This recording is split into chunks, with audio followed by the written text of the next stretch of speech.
Hi, I'm Soumya. We, as a group of four, has developed a project called Breast Cancer Disease Prediction System using data mining techniques under the guidance of Usharani ma'am. So today, breast cancer is one of the dreadful cancers, and statistics have shown that around 1.38 million people have developed cancer in 2020.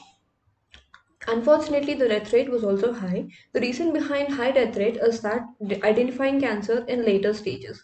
So we are developing a classification system that can identify cancer in early stages, helping to improve the survival rate.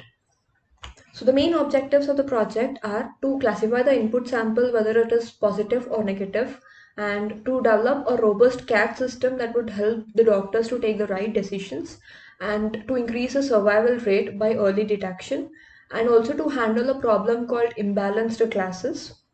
As part of the project, we have dealt with two different data sets. The first one is Wisconsin and second is histopathology images.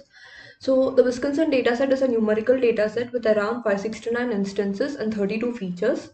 So we have applied different pre-processing techniques in order to remove the outliers, to clean the noise, and also to identify the highly and less correlated values.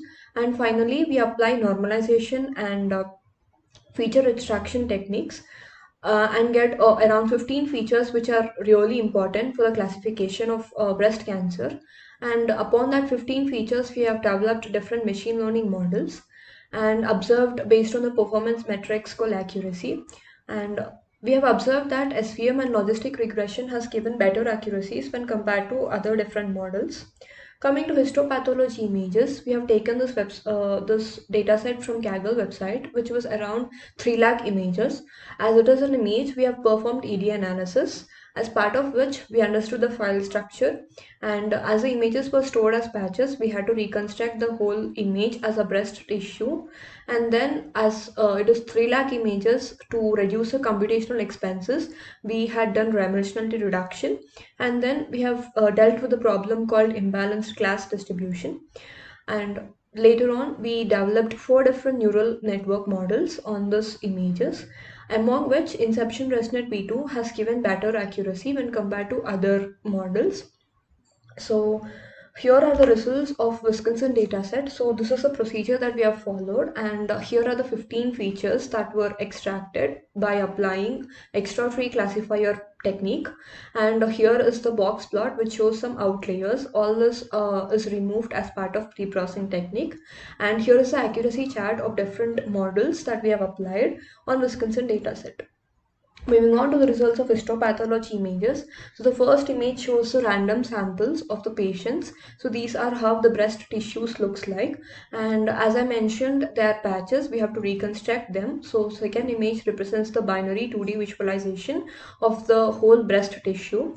And from this image, we can infer that the cancerous tissues are more clustered when compared to healthy tissues.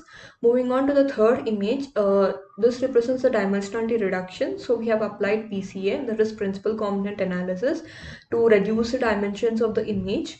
And then the different classification reports are shown below, which are the results of the different neural networks that we have implemented. Now let's see the website part that we have created. So as part of the project, we have developed a UI using Django, which is a Python framework. It has inbuilt server and a database. So once we host a server, we get a URL, and when we open it in the browser, this is how the web page looks like. So we have an option for a new patient to sign up, and if they're already having an account, they can log in. So once the patient logs in, here we have to upload the file, that is to run the train the algorithm. So once we click upload, it shows the file is uploaded. Now we can see the implementation part. So here are the random samples from the 3 lakh images that we have chosen.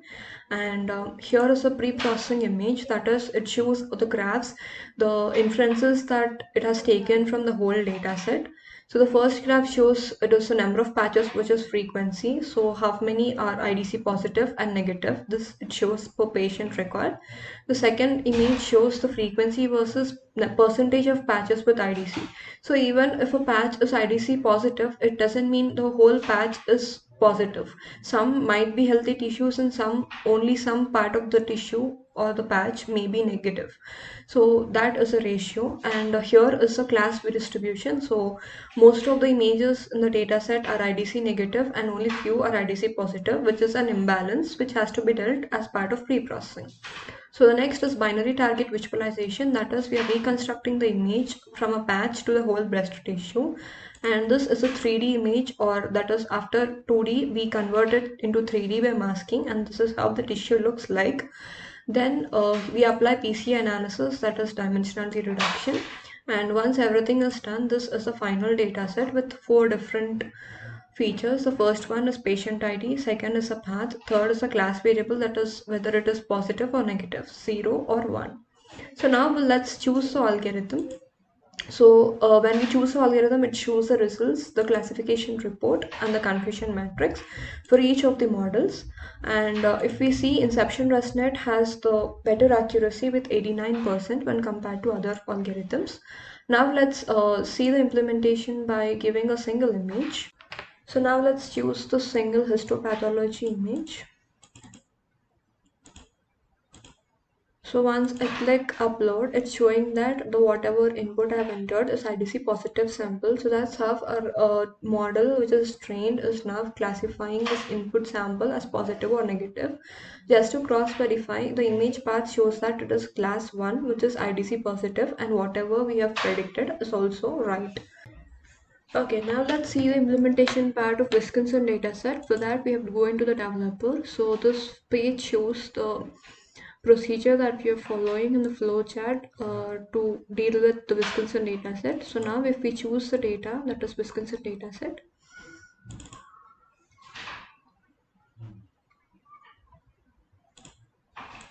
and click upload, it redirects us to the predicted page.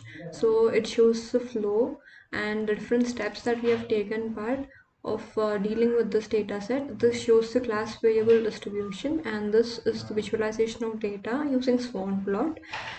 This is the plot before doing the pre-processing, and as part of pre-processing we remove different features, we remove redundancy, we remove noise, and we clean the data. And after cleaning the data, this is a swan plot of the final data with only 15 features taken out from 32 features.